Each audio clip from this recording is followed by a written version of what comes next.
Provocation. We repeatedly provoke. The act of provocation is one which is designed to cause a strong and often unwelcome emotion in the recipient. On one level, it can be said that everything we do is provocative because we are always looking to cause you to be emotional, to react in an emotional fashion to what we do, and as a consequence, give us the fuel that we need. Thus, when we tell you that we have finally found our soulmate, we are provoking you into generating an intense feeling of being loved, or at least thinking that you are being loved, which causes you to exhibit your love towards us, and thus we gain our fuel. We pay a friend a compliment in order to provoke that person into at least thanking us. Thus, a small dollop of positive fuel or more, hopefully, and indeed more likely, because this empathic secondary source is well-mannered, honest and decent, we pay them a compliment, so they will pay one to us, and thus more fuel is garnered. There is no unconditional giving with our kind. We only give to receive. Thus, all of the things that we say and do, the manipulations, the chicanery, the machinations, and the mind games, are all designed to provoke you into giving us fuel. However, in its strictest sense, we provoke you in order to generate that intense response, one which is negative in nature. We provoke you so that you will explode in anger, erupt in a stream of profane insults, and vent your frustration through a slap to the face or a mug hurled towards us. We will push and push and push. Yes, many of you have a remarkable capacity to absorb these pointy sticks which jab you.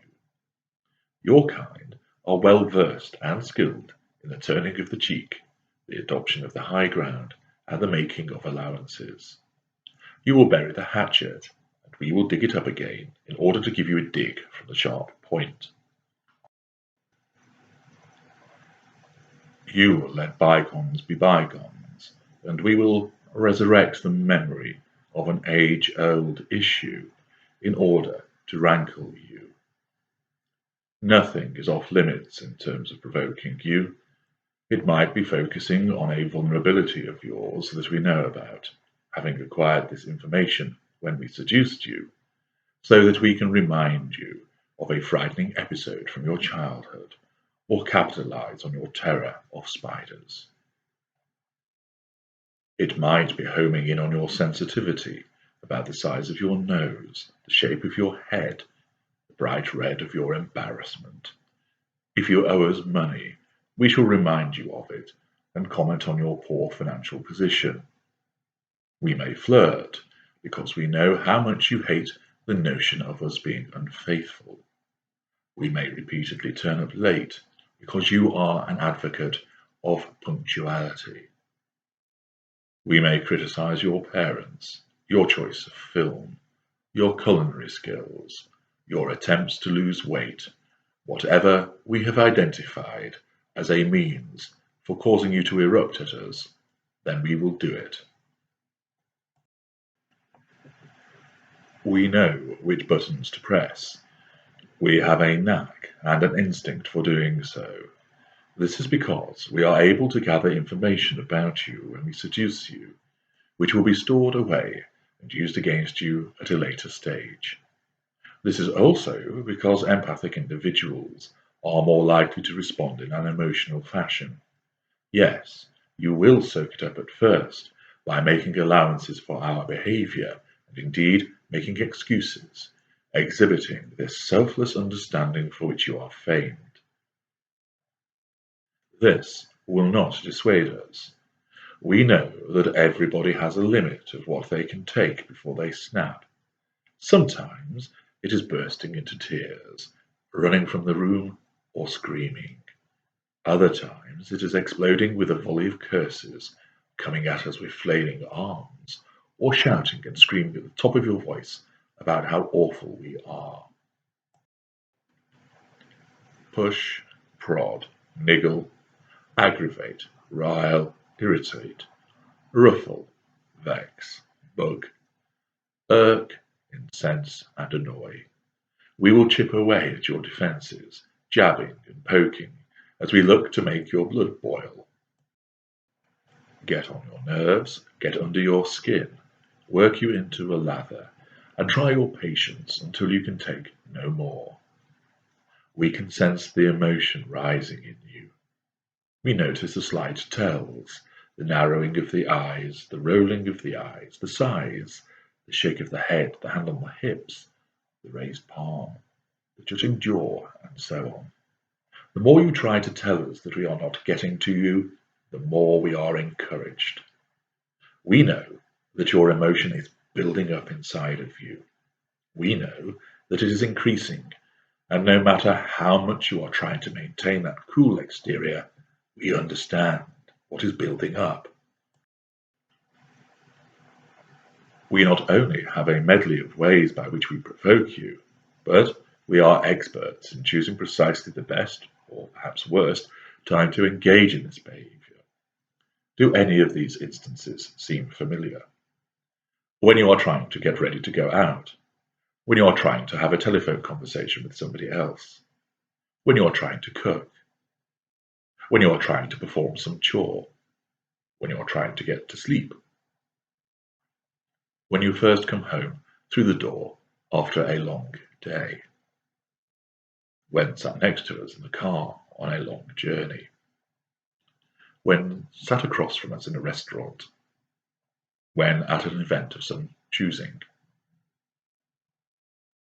We will pick an inopportune time to commence our provocation, so that you are caught off guard, when you are tired, when you are hungry, when you are anxious or stressed.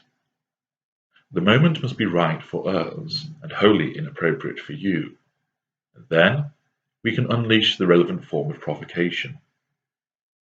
We know what really gets to you. It may be the subject matter, it may be the way of conveying it, for instance, patronizing you or acting in a condescending fashion. It could be jabbing you with a finger on the shoulder to punctuate our words, or giving you a dig in the back as you lie on your side in bed after each savage sentence. Eventually comes the eruption. You can only take so much, and invariably, when this provocation comes allied with an emotional state which makes you more susceptible to our provocations, the explosion is all the more satisfying. Copious amounts of negative fuel fountain from you as you shout, scream, bang doors, slam your hand on the worktop, swear, and so forth. Inside, we are soaring with the power that comes from the provision of this most excellent fuel. You, the paragon of virtue, the most patient of saints, has been brought to boiling point, and we achieved it. You have responded to our control. Our superiority is once again affirmed. We are the puppet masters. We are omnipotent in our actions. And you have responded as we wanted. Such marvellous fuel that sprays from you, and we relish every drop. Of course, as it fountains and flows from you, we will not want it to stop, and the provocation will continue. Not only are we ensuring that we get to bathe in your overflowing fuel, we are using this eruption as evidence of how unhinged you are. Do not be surprised if this niggling, poking provocation occurs where others will see it. You can expect the whispered and insidious provocations to be used, the acts which are open to interpretation, although we both full well know exactly what was meant by our remark, our look, or our gesture, and our good friend, plausible deniability, will be given an airing. Who? Me, officer? I did nothing. She just exploded. I get this all the time. She has an anger management problem. John here will confirm she just went mental and started hitting me. Cue an obliging lieutenant of ours. Or it might be, I don't know what gets into her, Dad. She just erupts. You saw what she was like at Mum's birthday party. That is what I have to live with. Or, I feel sorry for you, Mrs. Johnson, having a daughter with a temper like that. We will provoke you. We will draw the delicious fuel that you will provide to us, and then we will use your eruption against you as evidence of your unhinged mind, nasty temperament, and unbalanced mental state. Provocation is a mainstay of our behavior.